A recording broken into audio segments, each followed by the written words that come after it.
বাংলাদেশ শ্রীলঙ্কা দুই দলের মধ্যকার ২ ম্যাচ টেস্ট সিরিজের দ্বিতীয় টেস্ট ম্যাচ বাংলাদেশ দল ১ ইনিংস ও ৭৮ রানে হেরেছে।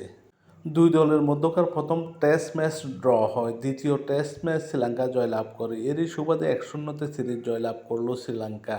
দ্বিতীয় টেস্টে টসে জিতে প্রথমে ব্যাটিং করে বাংলাদেশ দল খুব একটা সুবিধা করতে পারেনি। ২৪৭ রানে ১০ উইকেট হারায় বাংলাদেশ। দ্বিতীয় টেস্টের প্রথম ইনিংসে বাংলাদেশের হয়ে সর্বোচ্চ ৪৬ রান করেন সাদমান ইসলাম। ৯৩ বল খেলে ৪৬ রান করেন সাদমান এবং দ্বিতীয় সর্বোচ্চ ৩৫ রান করেন মুশফিকুর রহিম। ৭৫ বল খেলে ৩৫ রান করেন মুশফিকুর রহিম। প্রথম ইনিংসে বাংলাদেশের বিপক্ষে দুর্দান্ত বোলিং করেন শ্রীলঙ্কার হয়ে সোনাল দানুশা।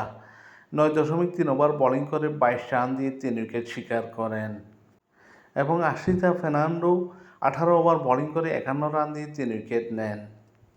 শ্রীলঙ্কা দল বাংলাদেশের বিপক্ষে প্রথম ইনিংসে ব্যাটিং করতে নেমে দুর্দান্ত ব্যাটিং করেন। শ্রীলঙ্কার হয়ে এই ইনিংসে একাই বাংলাদেশকে দশিয়ে দেন ফাথম নিশাঙ্কা। ১৫৮ রান করেন ২৫৪ বল খেলে। এছাড়া অল্পের জন্য সেঞ্চুরি বঞ্চিত হন দীনেশ চান্দিমাল। ৯৩ রান করে আউট হন। ১৫৩ বল খেলে ৯৩ রান করেন দীনেশ চান্দিমাল। শ্রীলঙ্কা প্রথম ইনিংসে করে ৪৫৮ রান। বাংলাদেশ ২ ইনিংস মিলে ৪৫৮ রানে জবাব দিতে ব্যর্থ। দ্বিতীয় টেস্টের দ্বিতীয় ইনিংসে ব্যাটিং করতে নেমে বাংলাদেশ দল খুব একটা সুবিধা করতে পারেনি। মাত্র ১৩৩ রানে অল আউট হয় বাংলাদেশ দল। দ্বিতীয় ইনিংসে বাংলাদেশের হয়ে সর্বোচ্চ ২৬ রান করেন অভিজ্ঞ মুশফিকুর রহিম। ৫৩ বল খেলে ২৬ রান করেন তিনি। এছাড়া দ্বিতীয় সর্বোচ্চ ১৯ রান করেন এনামুল হক বিজয়। এনামুল হক বিজয় ১৯ বল খেলে ১৯ রান করেন। পুরো সিরিজে ব্যর্থ বাংলাদেশের এই ওপেনার।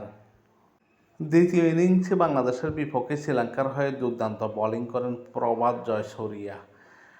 ১৮ ওভার বোলিং করে ৫৬ রান দিয়ে ৫ উইকেট শিকার করেন। মূলত বাংলাদেশকে একাই দশিয়ে দেন প্রভাত জয়সূরিয়া। এছাড়া ধনঞ্জয় ডিসিলভা দুর্দান্ত বোলিং করেন। ৪ ওভার বোলিং করে ১৩ রান দিয়ে ২ উইকেট নেন বাংলাদেশের।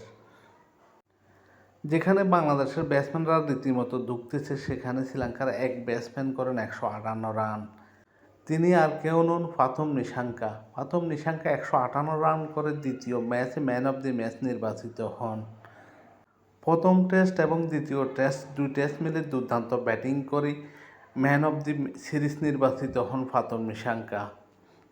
এই টেস্টে ধারাবাহিকভাবে বাংলাদেশের ব্যাটসম্যানরা পুরোপুরি ব্যর্থ হয় এবং এই টেস্টে বাংলাদেশের পাওয়া একমাত্র নাজমুল হাসান শান্তর ২ সেঞ্চুরি এবং মুশফিকুর রহিমের ১ সেঞ্চুরি।